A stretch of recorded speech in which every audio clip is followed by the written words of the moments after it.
2 spoon போதும். Lion date syrup. இதுல iron, fibre, vitamins, நோய் எதிர்ப்பு சக்தி அதிகமா இருக்கு. Lion date syrup.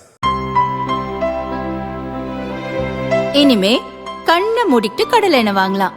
ஏன்னா மந்த்ரா கடலை எண்ணெய் இதயத்தின் தயாரிப்பு. வறுக்க, பொரிக்க, ஏன் எல்லா சமையலுக்கும் மந்த்ரா தான். மந்த்ரா கடலை எண்ணெய், அபார ருசி, ஆரோக்கியமான உடல் நலம். புதுச்சேரி சட்டசபை அருகில் கவர்னர் மாளிகையான லோக் நிவாஸ் இயங்கியது.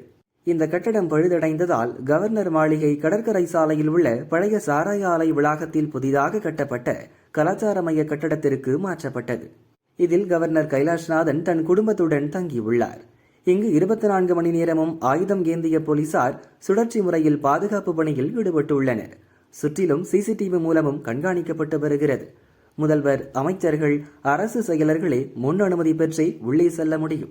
இந்த சூழலில் கவர்னர் மாளிகையில் நேற்று காலை கவர்னரின் மகன் முதல் தளத்தில் நடந்து சென்ற போது அங்கிருந்த ஏசி பெட்ரூமில் வாலிபன் ஒருவர் தூங்குவதைக் கண்டு திடுக்கிட்டார். பாதுகாப்பு பணியில் இருந்த போலீசார் அந்த நபரை பிடித்து விசாரித்தனர். ஜார்க்கண்டைச் சேர்ந்த ஹர்திக் ஷா, வயது 20 என்பது தெரிந்தது. பெங்களூருவிலிருந்து விபத்து வழக்கு விசாரணைக்காக புதுச்சேரி வந்துள்ளார். நேற்று முன்தினம் இரவு மது குடித்துவிட்டு போதையில் கவர்னர் மாளிகையின் 2வது இரும்பு கேட்டில் ஏறி குதித்துள்ளார். தங்கியிருந்த ஹோட்டல் என நினைத்து உள்ளே சென்று ஏசி அறையில் படுத்து தூங்கியது தெரிந்தது.